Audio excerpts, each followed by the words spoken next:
Yo, what is up guys? Today we got here the Suzuki GSX-S 1000 GT. I got the Plus model, which comes with the cases. This is the 2024, and we're going to be doing a coolant replacement for engine ice, which is what I have right here. I got this from Cycle Gear, and it is about $30.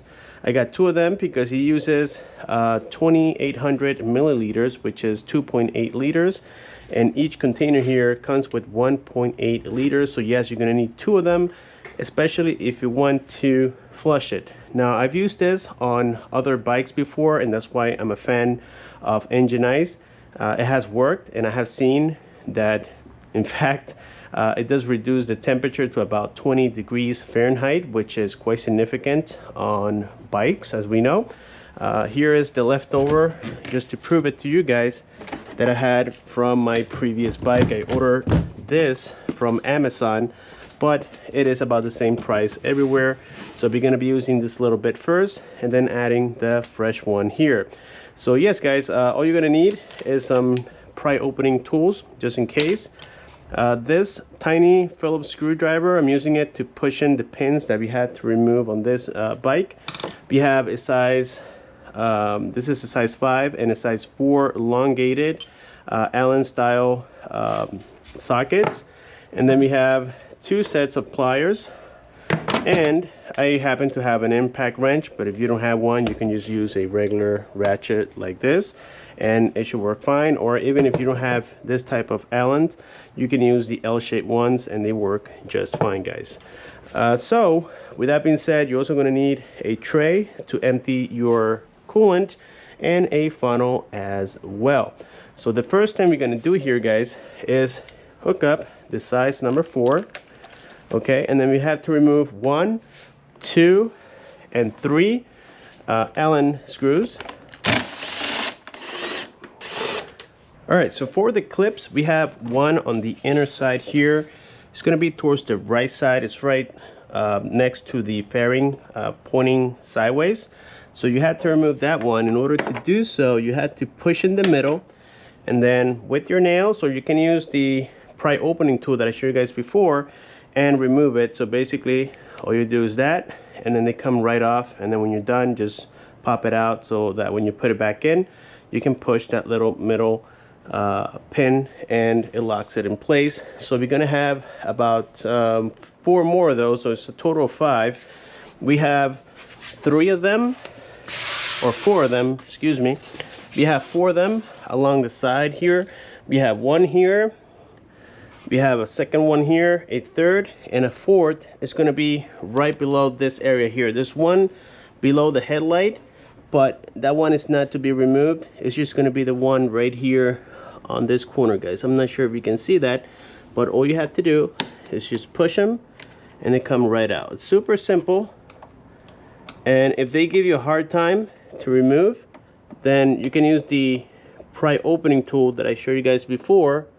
Now we grab our Phillips screwdriver, and there's going to be like a little opening on the clip here, and all you got to do is just pop it out.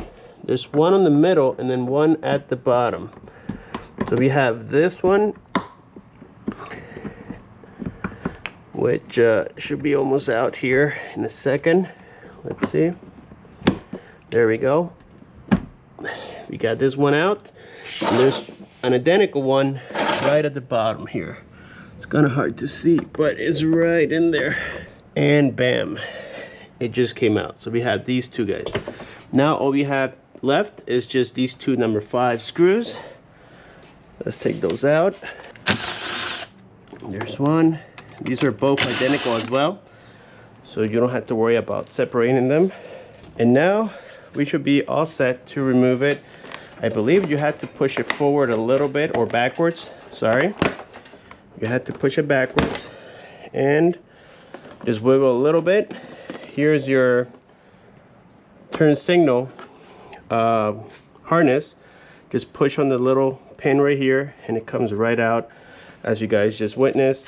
And now we can set this to the side.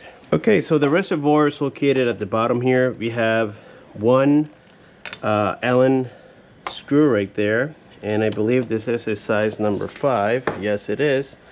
So we grab a size number 5 and you simply unscrew it like so, and we have 2 clips, one here, very similar to the ones that we took from the bottom, and you simply pry them, remove them, and it looks like we have this screw to remove, and bam. So there we go, we have 2 screws that are identical, so no need to separate them, and this whole thing should come right out, as you guys can observe. Alrighty guys, so I had to remove the other side fairing, because from the other side, meaning the left side if you're looking at the bike from the back to the front, anyways, you have to remove both front ones. They're exactly the same way. That's because it is going to be a lot easier to drain it from the opposite side of where that reservoir is. We're going to get to that reservoir in a second, but the main drain point is going to be by this hose right here. This is the water pump, as they call it. Alright guys, so you simply just press it and then move it towards the bottom side. You can hear it when it lets go, and there we go guys. Alright guys, so I'm not sure if you recall, earlier I told you that in order to remove this little reservoir, we have this 10mm bolt that has to be removed, and I did. Now basically all we need to do is just open the cap right here. It should be, let's see, it should be fairly easy to take this off. There we go. And now we grab our tray and simply dump it all out. Now we grab the 10mm, put it back on here like so, clean it up a little bit. Don't put the cap back on because we have to fill it up later, up to the F line right here, which means full.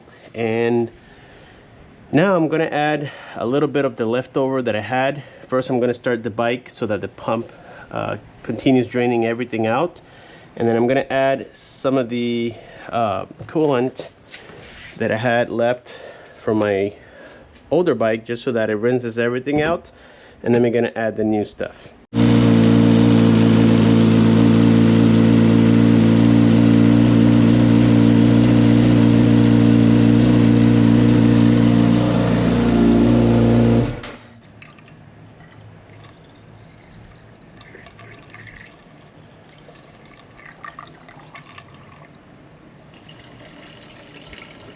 And as you can hear, it's coming out from the other side.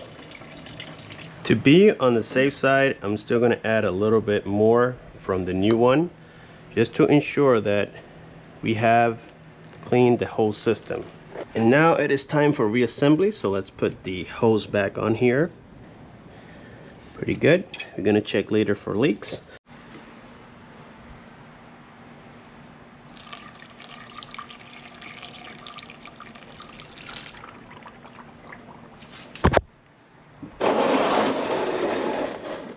It is always a great idea to start the bike in order to get that fluid flushing and remove all the bubbles.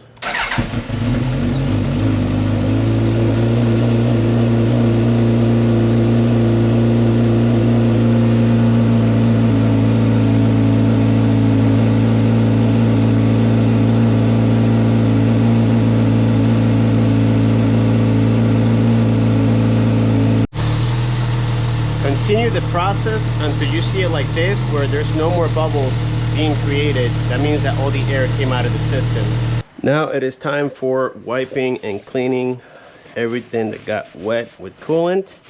Well guys, we are officially done here with the tutorial on how to replace the coolant on the Suzuki GSX-S 1000 GT Plus from 22 to 24.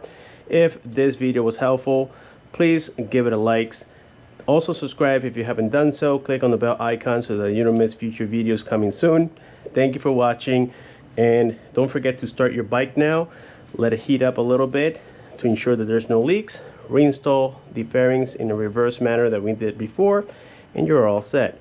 Thank you so much, and I'll see you guys on my next one.